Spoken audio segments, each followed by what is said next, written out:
이번 순서는 매주 화요일 스튜디오를 법정으로 순간이동시켜주시는 두 분과 함께합니다. 박장재소 시간인데 박지훈 변호사, 장은미 변호사 나오셨습니다. 어서 오십시오. 네, 안녕하세요. 예, 법이 어려워요. 네. 어렵죠. 저 네. 법을 전공하지 않아서 너무 법이 어려운데 아무튼 법의 현안에 대해서, 법정의 현안에 대해서 재미있게 좀 얘기를 해보겠습니다. 뭐 재미있는 주제야 재미있게 얘기를 할 텐데 네.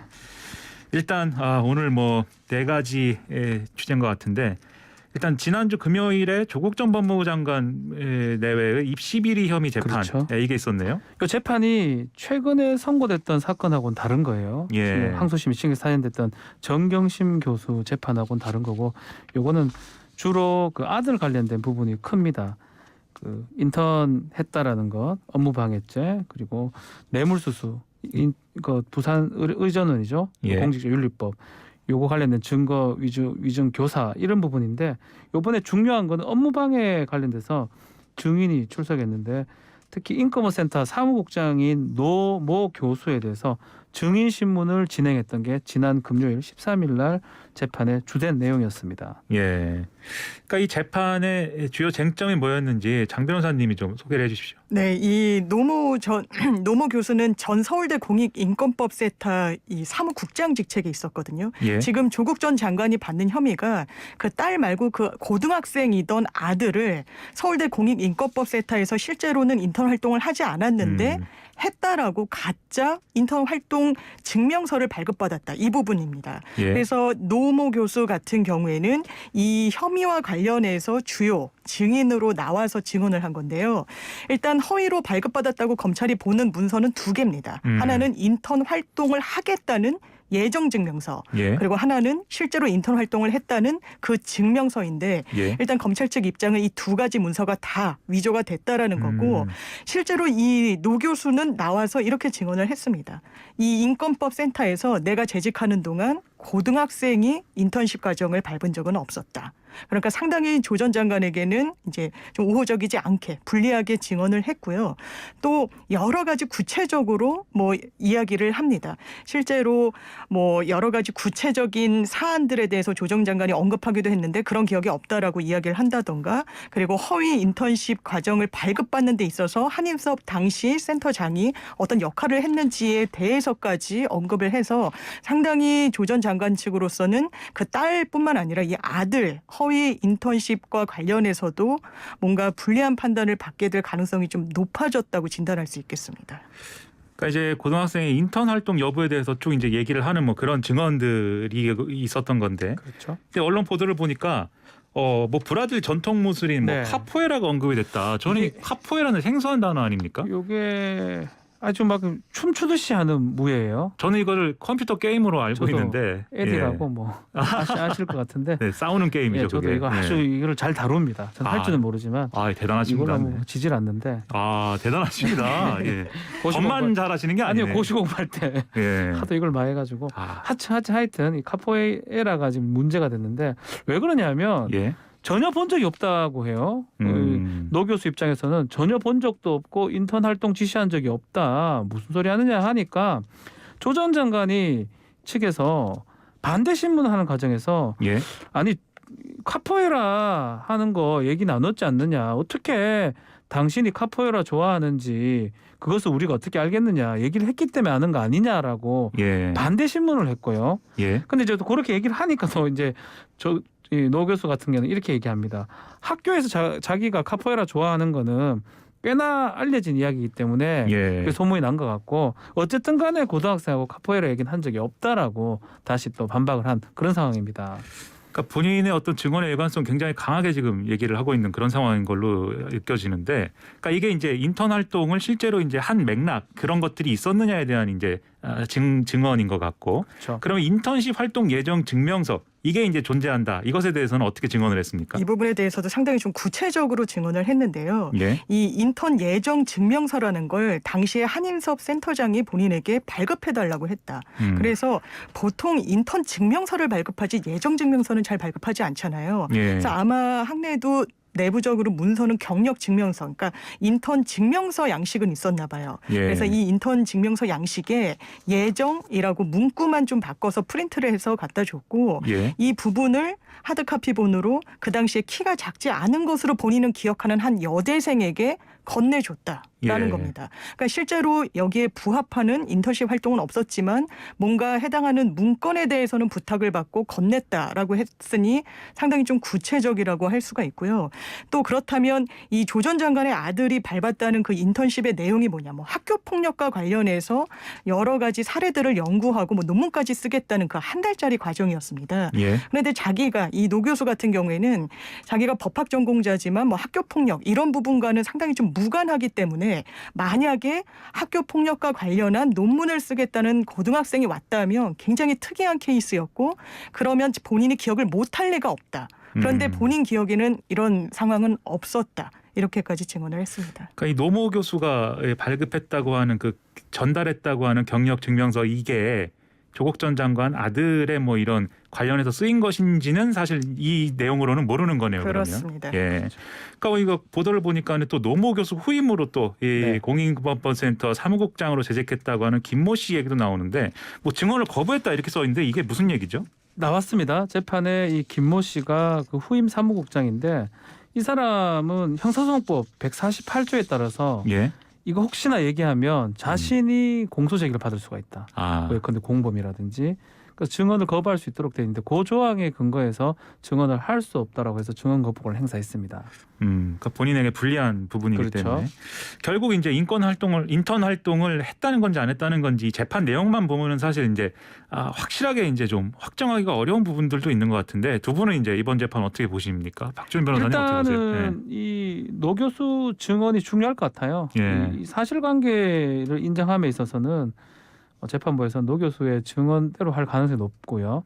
다만 사실관계가 인정된다 하더라도 법률 적용은 또 달리 봐야 되는데 근데 이미 사실 최강욱 그 열린민주당 대표 사건도 마찬가지고요. 예. 정경심 교수 사건도 마찬가지고 허위일 때는 지금 업무방해죄까지 다 인정을 했던 경우가 많습니다. 예. 그래서 사실 요렇게 계속 뭐 증거 능력이 배제되지 않는 이상은 유죄의 가능성이 좀 큰 상황이 아닌가 이렇게 보입니다.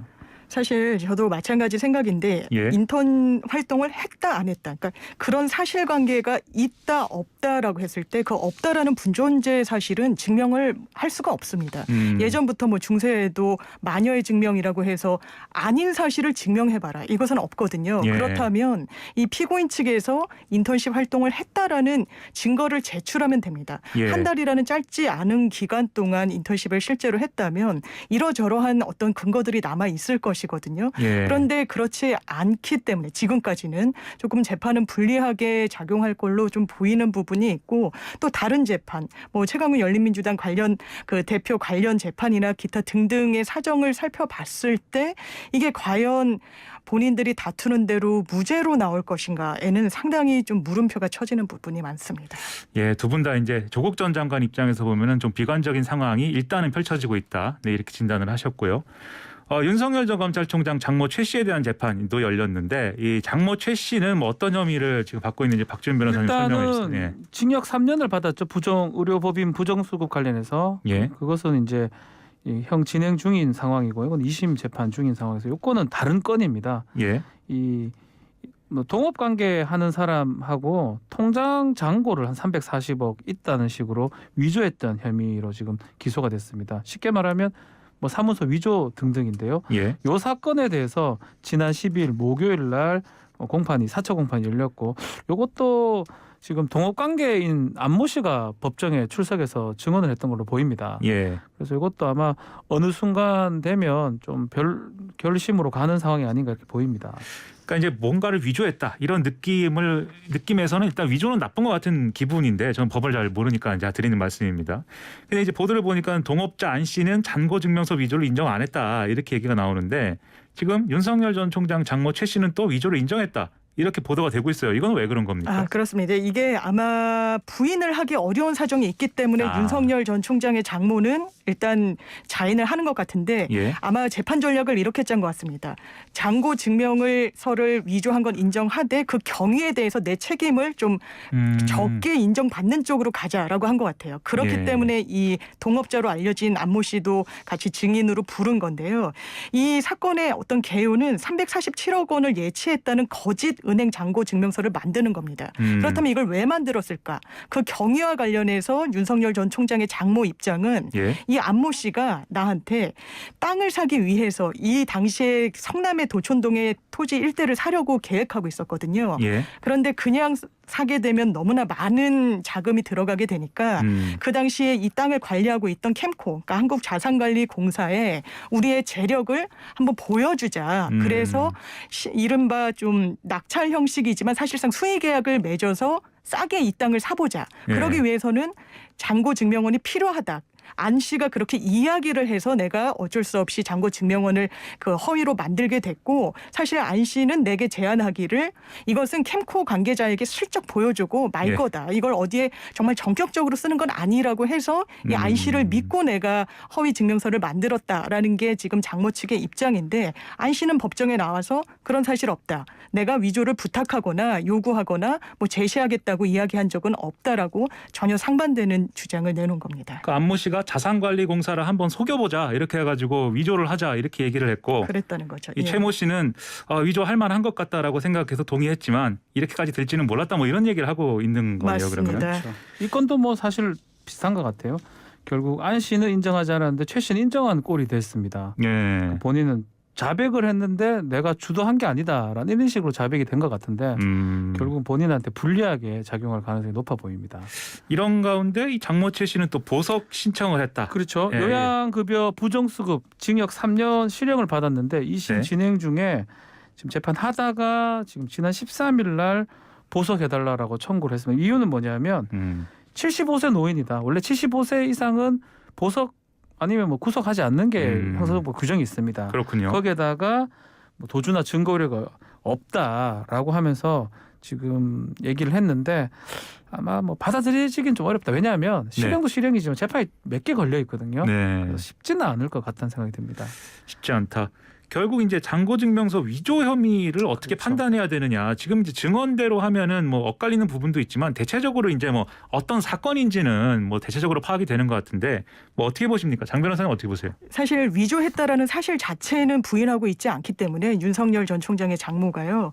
이 부분은 아마 유죄로 나올 겁니다. 다만 뭐 이 경위, 뭐 캠커에 슬쩍 보여줄 용도로만 뭐 이용하겠다고 하길래 이 위조를 했다. 이 부분은 사실 본인의 책임을 줄이려고 하는 의도에서 하는 말인 것은 이해가 되는데 실제로 굉장히 부정하게 사용될 것을 본인도 인지했다는 또 다른 한편으로 그렇게 볼 수 있는 부분이 있거든요. 그렇다면 과연 이런 주장을 하는 게 양형에 긍정적으로만 미칠 것인가. 그렇게는 보이지 않는 부분이 있고 이 부분도 347억 원이라는 굉장히 큰 규모를 또 사실상 공공기관인 캠코에 제시하려고 했다라는 점에서는 공모관계가 충분히 인정될 여지가 매우 높고 본인도 인정하고 있기 때문에 이 부분은 유죄로 판단받을 겁니다. 상당히 재질이 안 좋죠.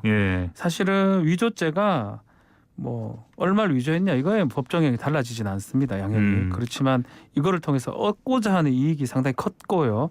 속이고자 하는 게 상당히 컸기 때문에 뭐 사기죄로 기소되지는 않았지만 사기에 가까운 거죠 사실은. 그렇기 때문에 340억이라는 금액을 위조를 했다는 거 뭐 만약 이거대로 이제 확정이 된다면 실형을 피하기는 또 어렵다. 그 두 가지 3년하고 이거 합쳐서 또 대집행이 될 가능성도 있다. 그렇게 보입니다. 저 같은 소시민은 340억이 들어있는 통장은 상상을 해본 일도 없습니다. 3억 4천 하기도 어려워요 일반인들. 그렇죠. 아이고 이 이재용 삼성전자 부회장이 가석방된 지 일주일 만에 다시 재판에 나아간다 그러는데 이건 또 무슨 재판입니까? 이건 삼성그룹 불법 합병과 회계부정 관련 혐의 재판인데요. 이 재판도 상당 부분이 진행됐습니다. 오는 19일 날 재판이 다시 열리는데 12차 공판이에요. 그러니까 12차례나 열렸다는 건데요. 이 사건의 핵심은 그렇습니다. 이 부회장이 경영권을 승계하고 삼성그룹 지배력을 강화하기 위해서 삼성물산과 제일모직 합병 과정에 위법하게 관여했다.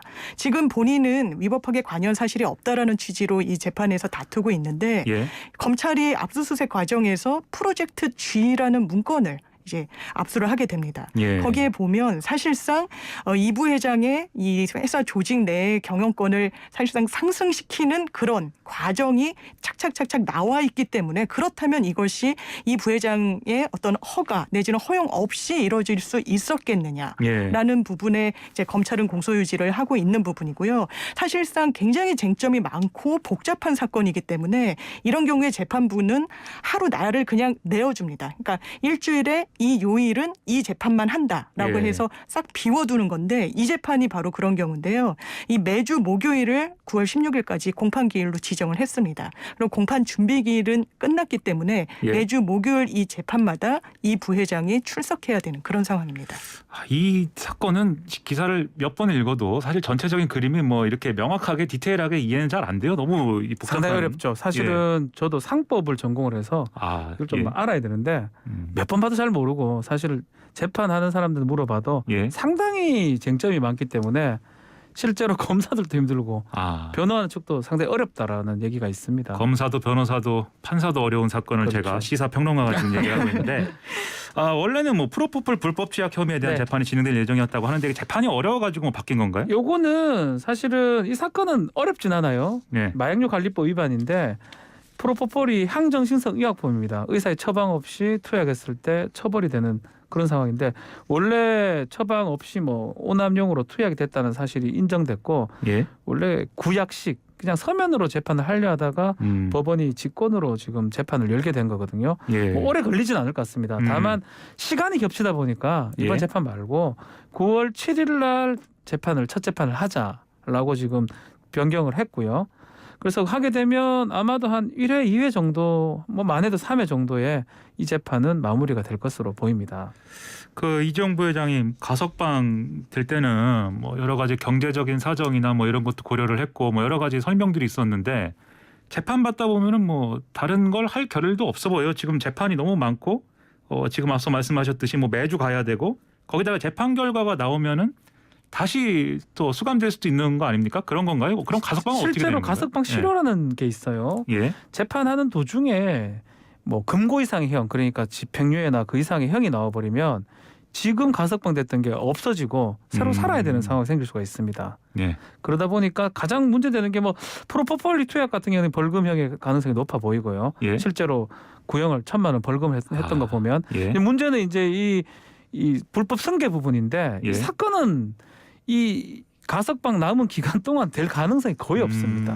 재판이 상당히 길어지기 때문에 예. 내년 7월 전 이상 갈 것 같고 또 1심 선고가 된다 하더라도 2심, 3심까지 있기 때문에 예. 그런 가석방 실효의 가능성은 좀 적지 않나. 법상으로는 가능하지만 그 부분은 좀 생각하지 않아도 될 것 같다는 생각이 듭니다. 그 가석방 결정할 때 이런 향후의 재판 일정이나 이런 것도 고려했을까요? 예, 당연히 고려했을 겁니다. 아. 가석방을 했는데 그것이 실효된다면 사실상 가석방을 한 의미가 없어지기 때문에 그렇죠. 그 부분도 고려를 했을 건데 박 변호사님 하신 말씀대로 가석방이 실효되는 부분이 분명히 있는데 예. 관련 규정이 조금 변경된 게 있습니다. 아. 원래는 가석방 기간 중에 유죄가 확정되면 이 가석방이 실효되는 건데 예. 그렇다면 아니 예전에 지은 죄로 그냥 재판 일자가 겹친다는 이유로 가석방이 실효되면 이건 피고인에게 좀 불이익하잖아요. 그렇죠. 그래서 가석방 기간 중에 저지른 범죄로 유죄가 확정되면 가석방을 실효하기로. 근데 이게 아직 법이 도입된 게 아니라 12월인가 예. 앞으로 예정돼 있거든요. 그런데 예.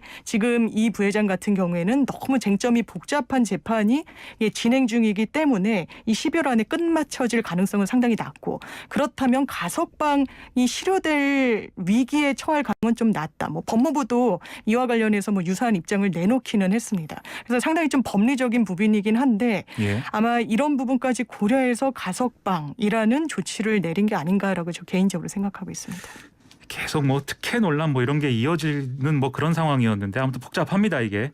오늘 또 관심 끄는 사건이 구미 3세 여아 사망 사건의 친모에 대한 판결인데 일단 어떤 혐의였는지 장 변호사님 설명해 주세요. 예, 이 사건 기억하시는 분들 뭐 워낙 많으실 겁니다. 뭐 본인의 손녀인 줄 알았더니 알고 봤더니 뭐 딸이다. 이래서 굉장히 좀 충격을 줬는데 이 실제로는 이 사망한 아이의 친모인 48살 성모 씨가 받는 혐의는 2개였습니다. 예. 일단 본인이 출산한 딸과 본인의 딸이 그 시점에 낳은 딸을 산부인과에 침입해서 바꿔치기 했다. 그러니까 미성년자 약취죄가 하나가 있고요. 예. 실제로 본인의 그 딸에게 기르게 했는데 이 아이가 숨지자 이 숨진 아이를 발견하고서는 사실상 이 아이를 유기하려고 했습니다. 시신을 몰래 매장하려다가 이 박스에 담아 옮기는 행위까지 했지만 중간에 그만뒀습니다. 예. 이 부분과 관련해서도 사실 하나의 혐의였는데 이 두 가지에 대해서 모두 유죄가 선고되면서 총 8년형이 선고가 됐습니다.